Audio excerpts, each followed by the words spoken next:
Сакрэты кніжных рарытэтаў. Аўтарскі праект Алеся Сушы пра скарбы хрысціянскай літаратуры і не толькі.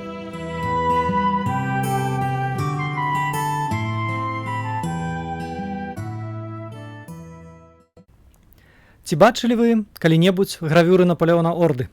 Я ўпэўнены, кожны адразу адкажа: канешне, бачылі гравюры Напалеона Орды, гэта славутыя творы мастацтва 19 стагоддзя, і сёння кожны беларус цудоўна арыентуецца ў гэтых выявах. Мы іх бачым на банкнотах, мы іх бачым на сценах у кавярнях, у шматлікіх даследаваннях па гісторыі.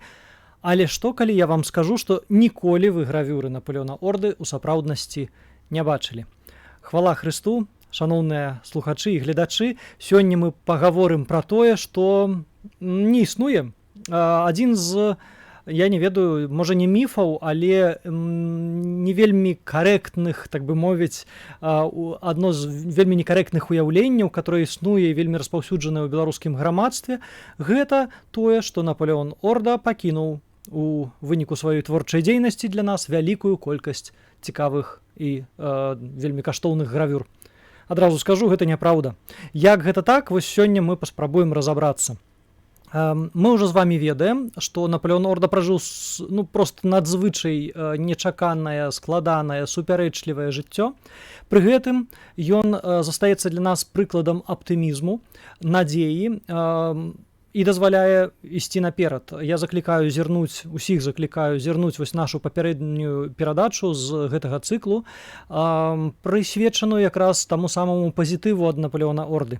Яго аптымізму, яго веры ў лепшае і нязломнасці характару.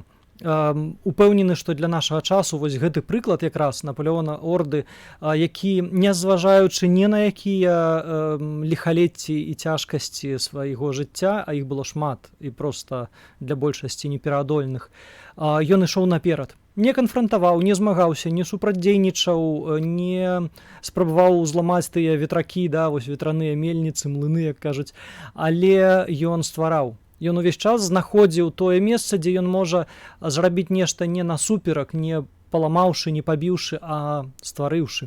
Адным словам, Напалеон Орда, безумоўна, гэта творца. Але творца не тых гравюр, якія яму прыпісваюцца. Сёння мы бачым альбомы з выявамі гравюр Напалеона Орды. Мы бачым цэлыя даследаванні па гісторыі беларускага мастацтва, у которых Напалеон Орда паўстае перад намі якраз вось праз гэтыя самыя гравюры. На вялікі жаль, гэта міф. Сам Напалеон Орда такім вось гравюрам якраз не быў, і тыя знакамітыя сотні гравюр, якія засталіся пасля яго, гэта не яго творы. Ці дакладней, не зусім яго творы. Справа ў тым, што Напалеон Орда, сярод іншага, у яго было шмат розных талентаў, мы пра гэта таксама казалі, ён быў цудоўным мастаком, безумоўна, але ён займаўся выяўленчым мастацтвам у форме звычайных замалёвак. Ён быў няблага навучаны, вучыўся і ў Германіі, і ў Парыжы, безумоўна, і вандраваў у цэлым па ўсёй Еўропе, удасканальваючы свае здольнасці як мастака. Але вось на радзіме ў апошнія 1,5 дзесяцігоддзі свайго жыцця, калі здавалася б ужо, як кажуць, для тагачаснага чалавека жыццё і скончылася, яму ўжо было больш 60 год, ужо былі перакрэсленыя амаль усе магчымасці для нармальнага яго існавання на радзіме, ён не быў здольным, не меў магчымасці нават арандаваць бацькоўскі маёнтак ці нейкі іншы зямельны надзел у сваім родным краі, ён перабіваўся, даючы заняткі музыкай мясцовай шляхце, і вось у гэты час ён пачынае маляваць. Многа, і прычым спрабуе з гэтага зрабіць нешта большае. Дык вось спадчына, пра которую мы звычайна кажам, гравюры, яны былі створаны не самім Напалеонам Ордам. Орда нам, скажам так, пакінуў зусім іншую спадчыну. Не толькі музычную, не толькі педагагічную, пра што мы казалі, але, безумоўна, мастацкую, і гэта мастацкая спадчына, гэта малюнкі. Орда маляваў з натуры, маляваў алоўкам вельмі шмат, тушу, пяром, маляваў, безумоўна, расфарбоўваў свае малюнкі акварэллю найчасцей, і гэта вельмі яркія і дасканалыя ў сваім змесце выявы. З гэтым маляваннем ён заняўся амаль, скажем так, ужо пасля 60 год, канец 60-х, пачатак 70-х гадоў.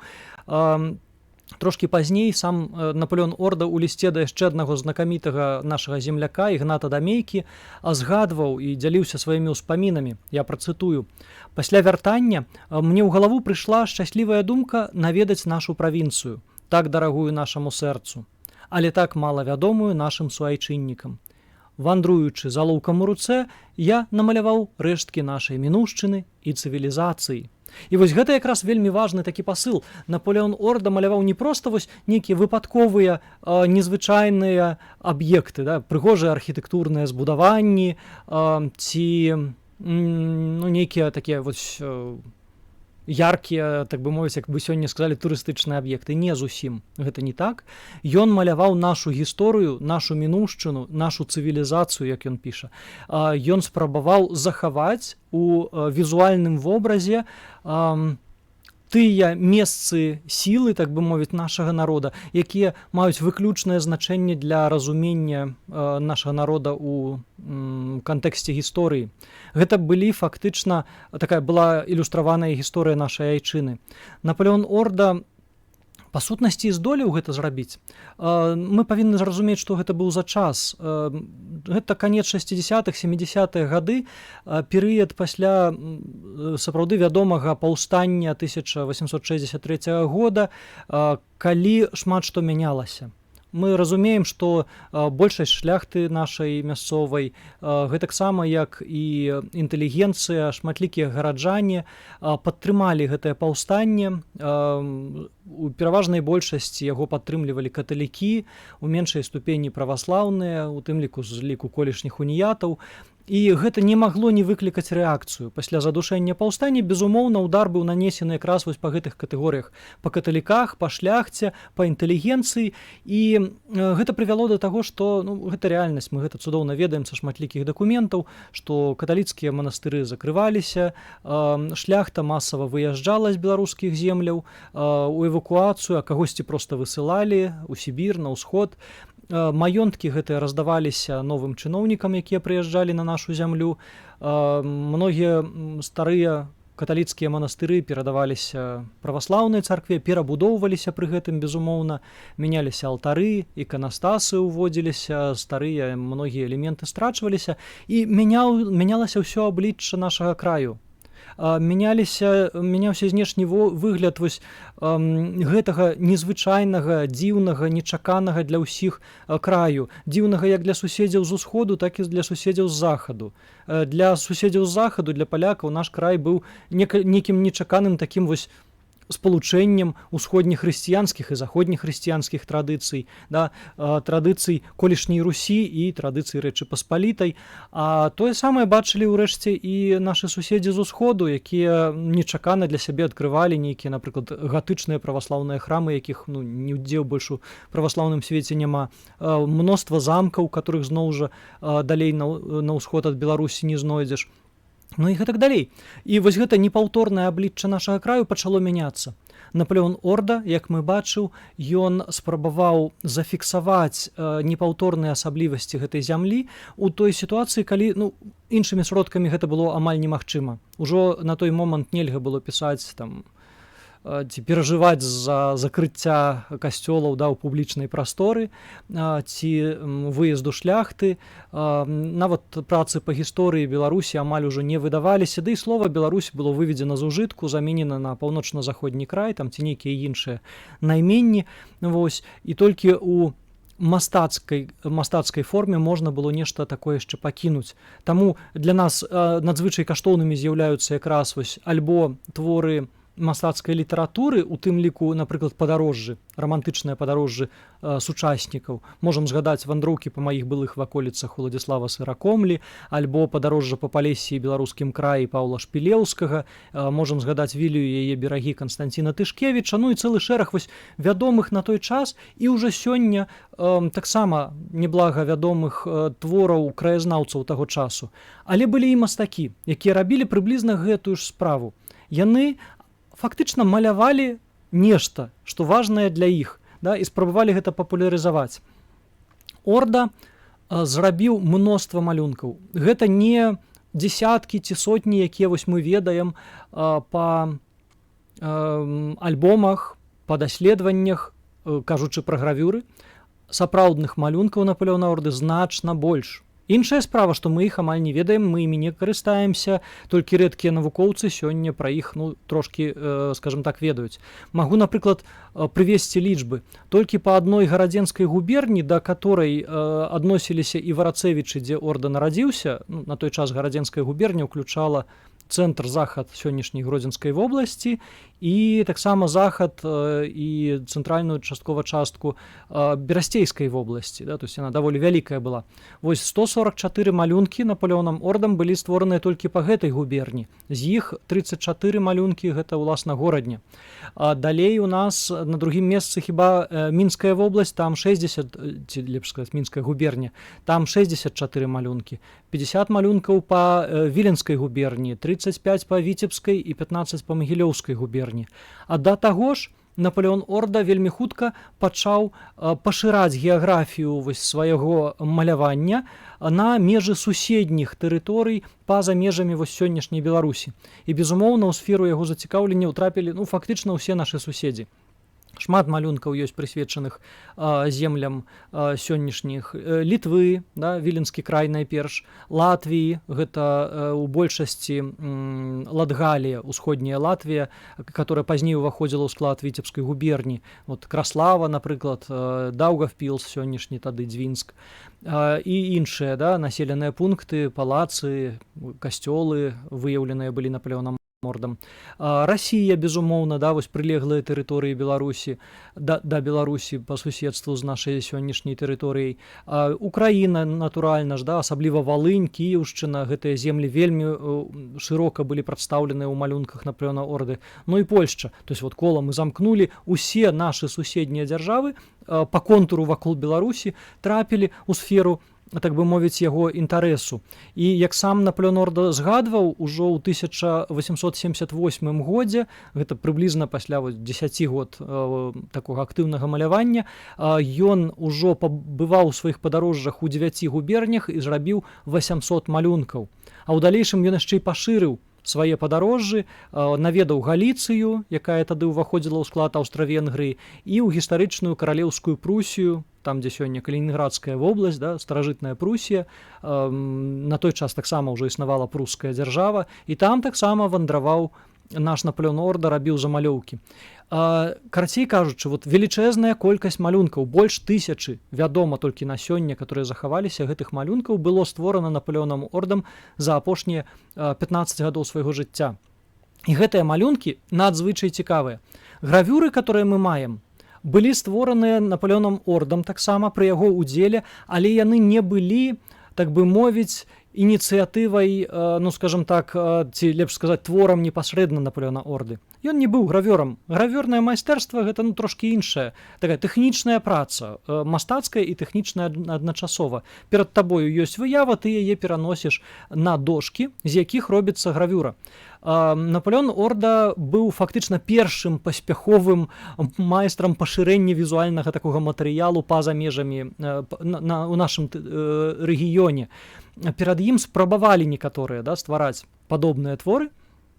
На вялікі жаль, усе папярэднія спробы, можам згадаць Яна Казіміра Вільчынскага, Міхала Кулешу, яны былі камерцыйна непаспяховымі. Віленскі альбом, напрыклад, Вільчынскага прагарэў, вот, ён быў вельмі дарагім і не меў такога попыту, які мог бы акупіць выдаткі на яго выданне. Адным словам, Напалеон Орда зрабіў што? Ён вырашыў, ну, трэба ж, каб гэтыя малюнкі жылі. Выстаўляць недзе ў Беларусі іх магчымасці не было. То есть ён жа рабіў не ў стол, як кажуць, ён рабіў, каб людзі памяталі сваю мінуўшчыну, да, вось гэты нацыянальны код закладзены ў візуальнай нашай прасторы, каб ён жыў далей паміж людзей, каб людзі яго бачылі. І што з гэтым можна было рабіць? Галерэй, музеяў на той час на беларускіх землях не існавала. У Вільні быў музей, там яшчэ недзе, але выстаўляць там вось такія творы мастацтва не было магчымасці аніякай. Нейкага рынку, да, вось, дзе маглі б гандляваць выявамі, таксама амаль не існавала на той час у Беларусі. І Напалеон Орда вырашыў, ну што ж рабіць? А вось, напрыклад, у Еўропе папулярныя гравюры. Бо можна адзін малюнак, ну, калі ты яго прадасі здорава, але ён застанецца ў адным экземпляры, ў адным доме нейкім будзе вісець. А лепш мы зробім, давайце, 1000 копій. Праз сучасныя тэхнікі гравіравання 1000 копій гэтай выявы. І яшчэ і дадамо нейкія гістарычныя каментары, патлумачым, у чым значнасць гэтага аб'екта. Это не проста карцінка вось нейкага замка, да, Крэўскі, напрыклад, замак, але скажам, што тут была заключаная Крэўская унія, тут была рэзідэнцыя вялікіх князёў, тут, значыць, такія падзеі адбываліся, і гэта вельмі важна, сапраўды аказалася. Напалеон Орда шукаў, дзе гэта можна ажыццявіць, і знайшоў такое месца. Месцам была хромалітаграфія Максіміліяна Фаянса ў Варшаве. На той час гэта, відаць, найлепшы цэнтр графічнага майстэрства ў нашым рэгіёне, па суседству адносна, туды можна было даехаць і даволі хутка выканаць працу.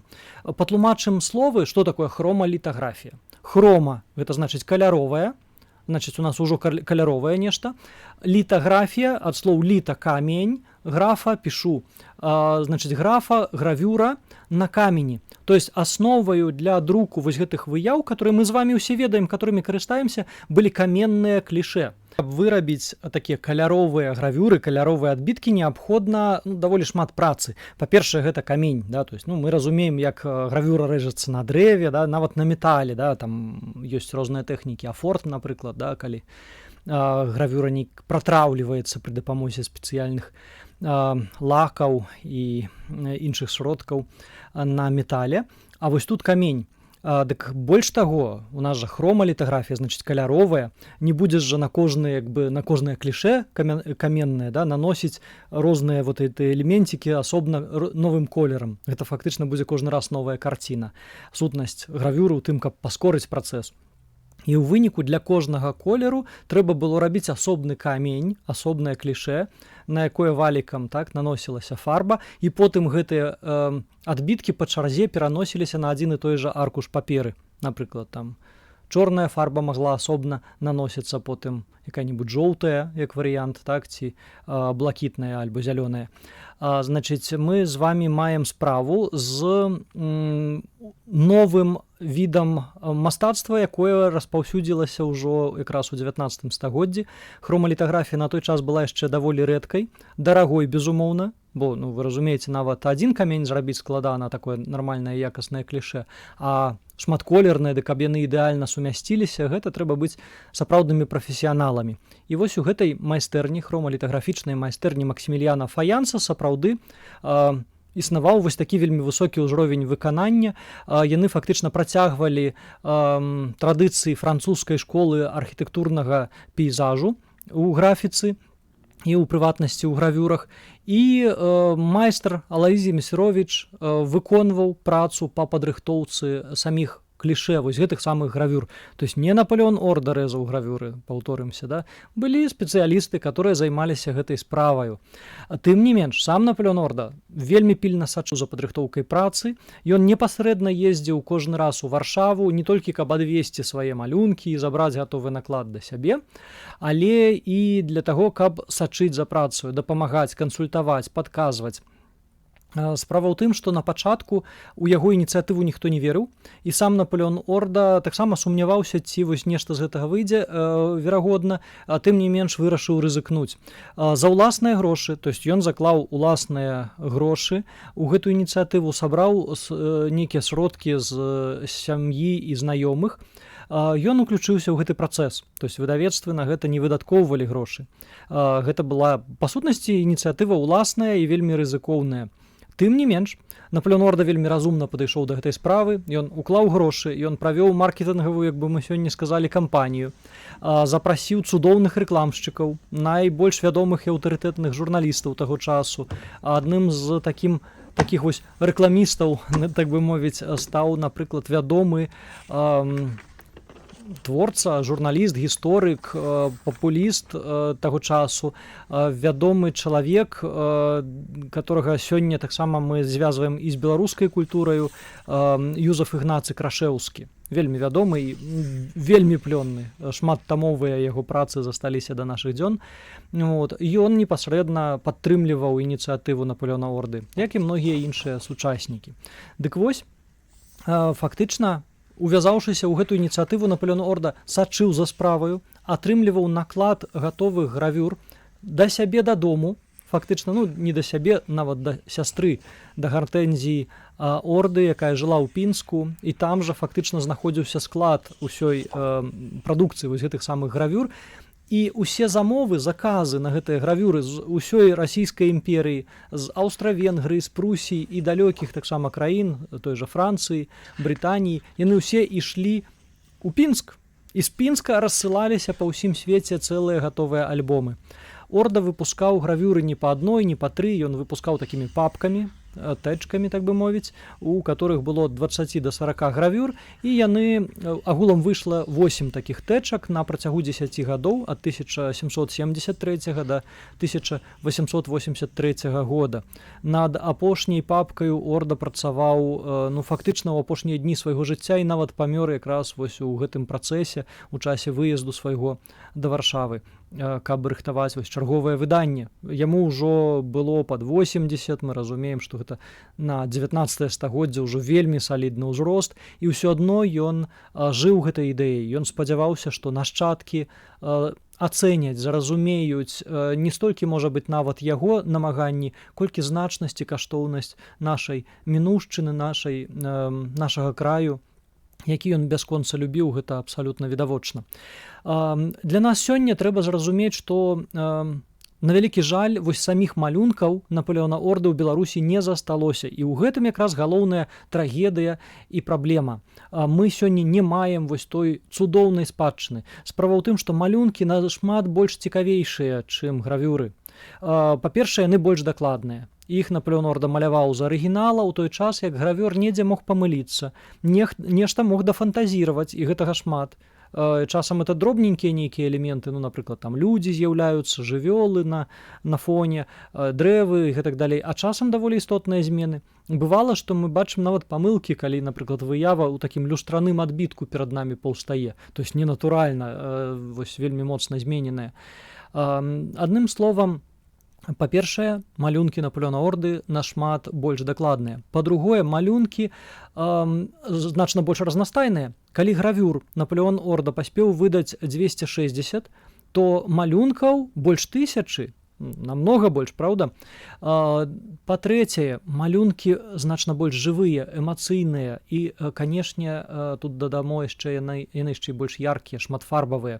На гравюры не ўсе колеры ўсё-такі можна было перадаць, занадта дарагая атрымлівалася выява, калі вельмі шмат дошак рабіць. Малюнак жывы, ён проста перадае натуральную атмасферу.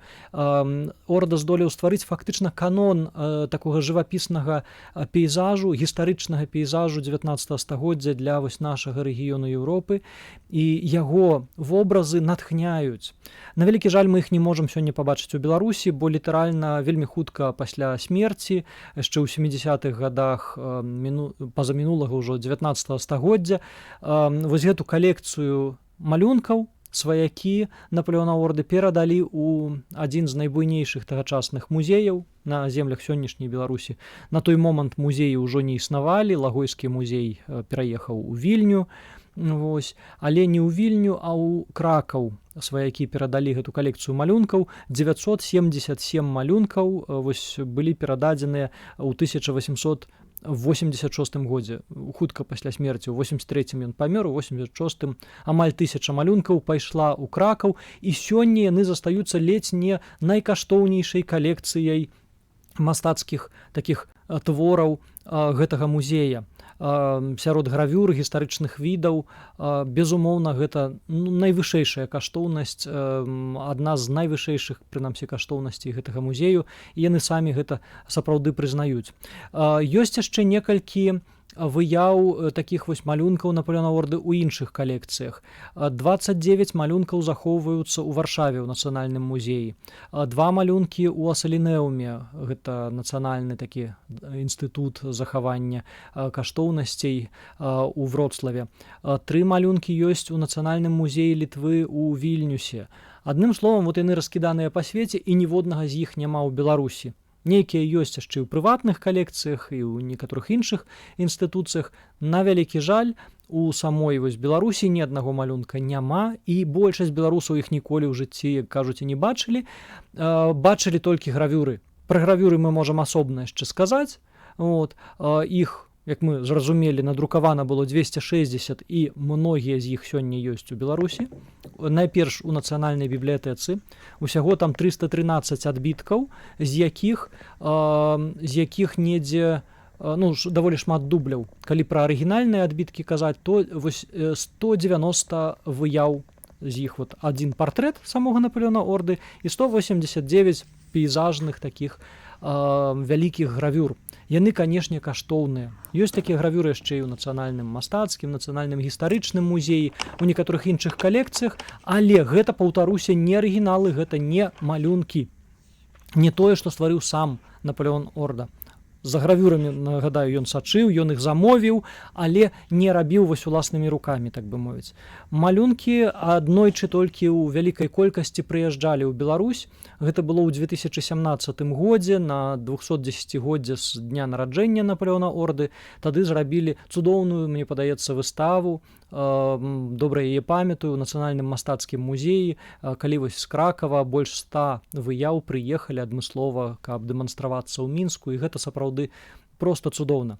Я вам толькі хачу паказаць некаторыя з гэтых выяў, каб вы зразумелі значнасць і каштоўнасць арыгінальных твораў Наполеона Орды, пра которые мы амаль не ведаем.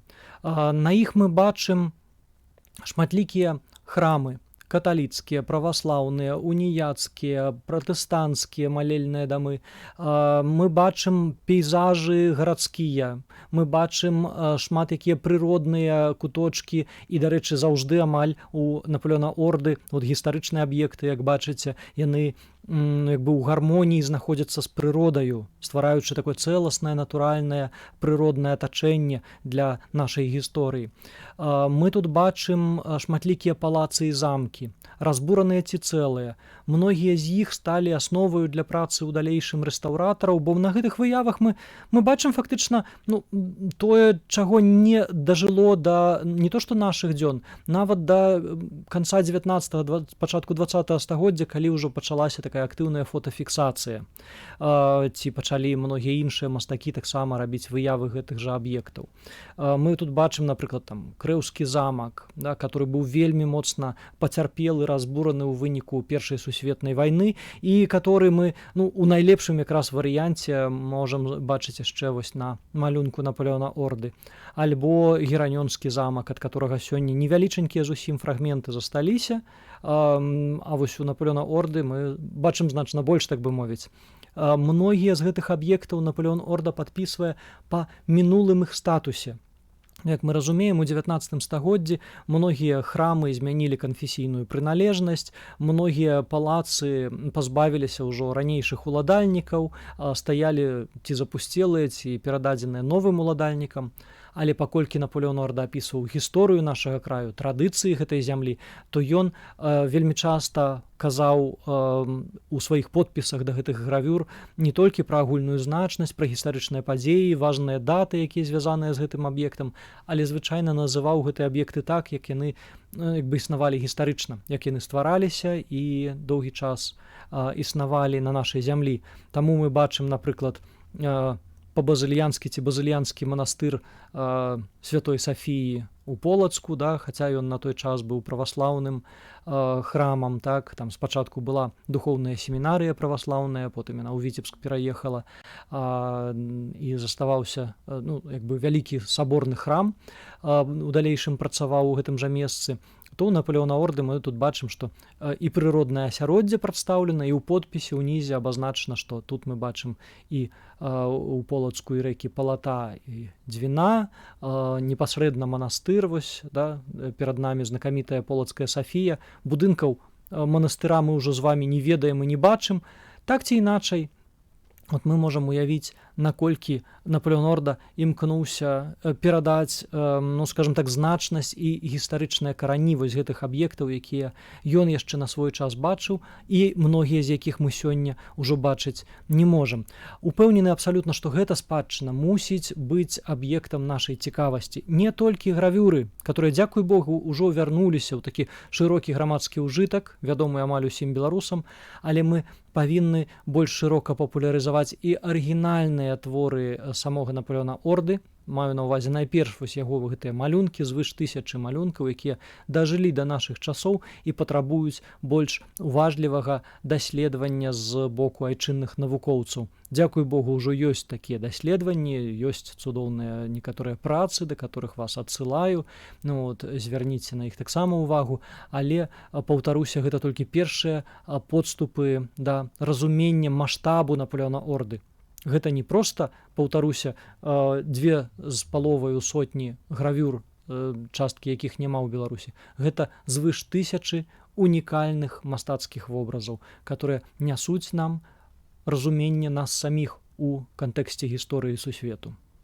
Дзякуй вялікі, спадзяюся на вашу цікавасць, на вашу падтрымку, на вашы пытанні, і, можа быць, мы яшчэ прадоўжым як-небудзь, а можа і хутка, пытанні, звязаныя з творчай спадчынаю Напалеона Орды. Асабліва, напрыклад, мне было б цікава разгледзець пытанне вяртання Напалеона Орды і яго месца, яго самога і яго спадчыны ў нашым сённяшнім культурным жыцці. Як мы працуем з культурнай спадчынаю і як мы яе разумеем сёння, мне падаецца, гэта важна проста для нашага беларускага грамадства. Таму, можа, і пра гэта пагаворым.